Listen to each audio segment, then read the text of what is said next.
নিজের স্ত্রী থাকার পরেও যারা অন্য মেয়ে লোকের সাথে লাইন করে, জিজ্ঞাসা যদি করেন বলে হুজুর আমি টাইম পাস করি। ওরে শয়তান! এ কাজে যারা আছেন আজকেই এক্ষুনি ওই প্রেমিকার নাম্বার ডিলিট করে দিন, এখনই করেন। সবচাইতে বেশি এখন যেটা 180 মাইল বেগে চলছে তার নাম পরকীয়া প্রেম। না এই এলাকায় মনে হয় শুরু হয়নি, হয়েছে মানে 180 মাইল বেগে চলছে। এই গণায় যারা আছেন তাদেরকে এই মুহূর্তে ঘৃণা করে, পায়খানা দেখলে যেমন ঘৃণা করে চলে আসেন, এই কাজে যারা এখনো চালিয়ে যাচ্ছেন এখনই ফিরে আসা লাগবে, নাই তো আপনাকে দুনিয়ায় 3টা শাস্তি আল্লাহ দেবে আর মরণের পরে আরো 3টা। দুনিয়ার 1 নম্বর শাস্তি আপনার এই চেহারার উজ্জ্বলতা আল্লাহ নষ্ট করে দেবে। নিজের স্বামী থাকার পরেও যারা পরপুরুষের সাথে সময় কাটায়, লাইন দেয়, আর নিজের স্ত্রী থাকার পরেও যারা অন্য মেয়ে লোকের সাথে লাইন করে, জিজ্ঞাসা যদি করেন বলে হুজুর আমি টাইম পাস করি। ওরে শয়তান! তো টাইম পাস করার আর জায়গা নেই।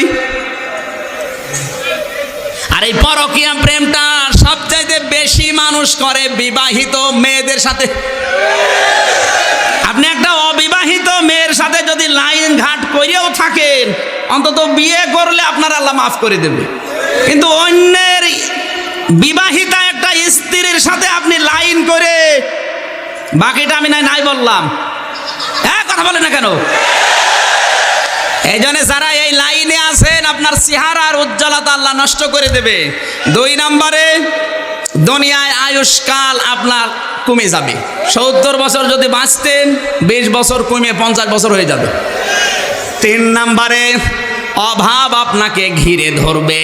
দুনিয়ায় অনেক কিছু আপনার আছে কিন্তু কি যেন নেই এমন মনে হবে। এটা তো গেল দুনিয়ার।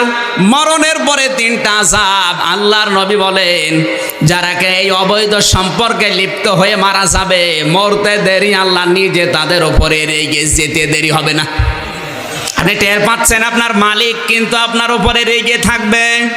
2 নম্বরে আমল নামা যখন পড়তে দেবে আপনি লজ্জা পাবেন, পড়তে চাবেন না।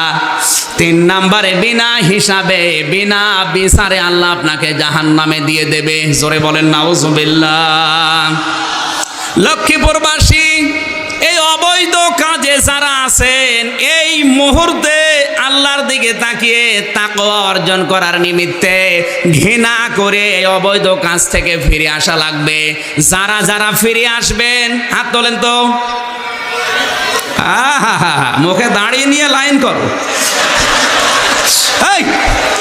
তোরে হাত তুলতে বলেছে কি? আমি বললাম যারা লাইন করেছে তাদের। আলহামদুলিল্লাহ। না, যারা করেছে ওরা কিন্তু হাত তোলেনি, অধিকাংশ হুজুর হাত তুলেছে। আশা করছি এই শয়তান লেগে আছে, আমি জানি এই কাজটা ছাড়া অত সহজ না। শয়তানের টার্গেট হচ্ছে আপনাকে জাহান্নামের নিম্নে নিয়ে যাওয়ার, এইটার দ্বারা সহজ। কথা বলে না কেন? আমি একটা করে 500টা বলতে পারতাম, একটা বললাম শুধু তাকওয়ার ব্যাখ্যা দিতে গিয়ে। এ কাজে যারা আছেন আজকেই এক্ষুনি ওই প্রেমিকার নাম্বার ডিলিট করে দিন, এখনই করেন। তো দেখেন তো কেউ করছে কিনা, এক্ষুনি করা লাগবে। বাড়ি যাওয়ার আগে যেন আপনার চরিত্র সংশোধন হয়ে যায়। জোরে বলেন আমিন।